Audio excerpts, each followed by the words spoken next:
피고인은 형법 제87조 제1호 제32조에 따른 내란 우두머리 방조 또는 형법 제87조 제2호의 내란 중요임무 종사, 형법 제227조 제229조에 따른 허위 공문서 작성 및 허위 작성 공문서 행사, 대통령 기록물 관리에 관한 법률 제30조 제2항 제14조에 따른 대통령 기록물 관리에 관한 법률 위반, 형법 제141조 제1항에 따른 공용서류 선상, 형법 제152조 제1항에 따른 위증으로 기소되었습니다.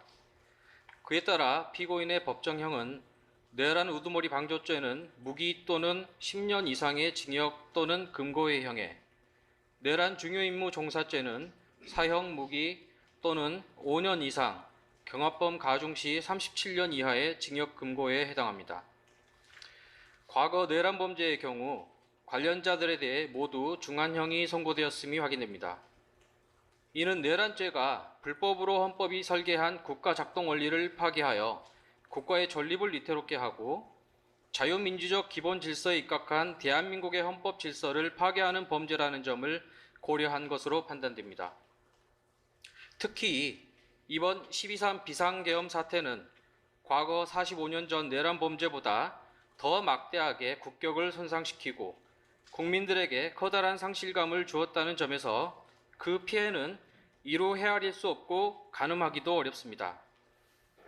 또한 사회적 발전 단계만 놓고 보더라도 과거 내란 범죄가 권위주의에서 민주주의로 발전하는 기회를 박탈한 것이었다면 번건 내란 범행은 수십 년간 대한민국이 쌓아온 민주화의 결실을 한순간에 무너뜨리고 우리나라의 국제 신인도 및 국가 경쟁력을 추락시키는 결과를 초래하였습니다.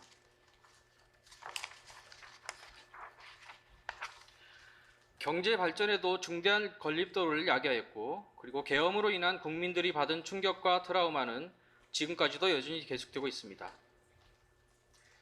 해외 사례를 놓고 보더라도 내란죄가 국민의 기본권에 대한 중대한 위해를 야기하고 위와 같이 국민의 기본 질서와 근간을 해하는 범죄라는 점에서 단순히 모의에만 참여한 경우라고 하더라도 20년 이상의 중한형으로 처벌하였음을 알 수 있습니다. 한편 피고인에 대한 양형과 관련하여 과거 5.17 내란 사건의 가담자인 주영복 전 국방부 장관에 대한 판결문 설시 내용은 오늘날 시사하는 바가 크다고 할 것입니다. 당시 계엄 확대, 국회 폐쇄 등에 관여한 주영복 국방부 장관에 대해 법원은 징역 7년을 선고하면서 그 양형 사유로 다른 사람의 힘에 밀려 그 소임을 다하지 못하였다고 변명하는 것은 하려의 일이고 피고인들과 같이 지위가 높고 책임이 막중한 경우에는 이러한 변명이 용납되지 않는다라고 판시한 바 있습니다. 마찬가지로 본건에 있어 행정부 2인자로서 국무총리였던 피고인의 납득할 수 없는 거짓 변명은 그 자체로 용서받을 수 없을 뿐만 아니라 용납되지도 않는다고 할 것입니다.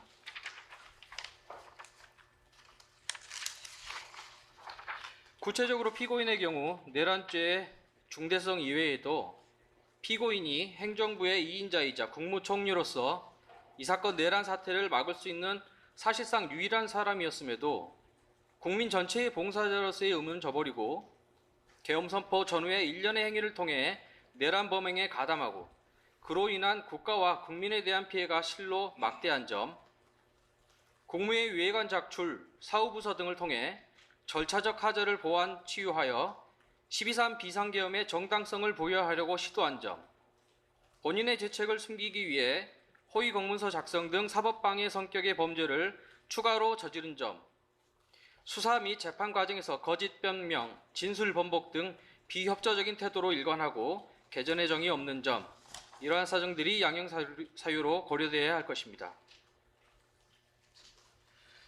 본 사건은 대한민국 민주주의에 대한 테러입니다. 국민 전체가 피해자입니다. 그동안 대한민국 사법 시스템은 죄에 상응하는 책임을 엄히 묻는 방향으로 발전되어 왔으며 엄중한 범죄인 본건에 대하여 강화된 양형 기준, 발전된 시대적, 경제적, 사회적 변화를 고려할 필요가 있습니다. 나아가 피고인을 엄히 처벌함으로써 다시는 대한민국에서 이와 같은 불행한 역사가 되풀이되지 않도록 하여야 할 것입니다. 이상의 점을 종합하여 피고인에게 징역 15년을 선고하여 주시기 바랍니다.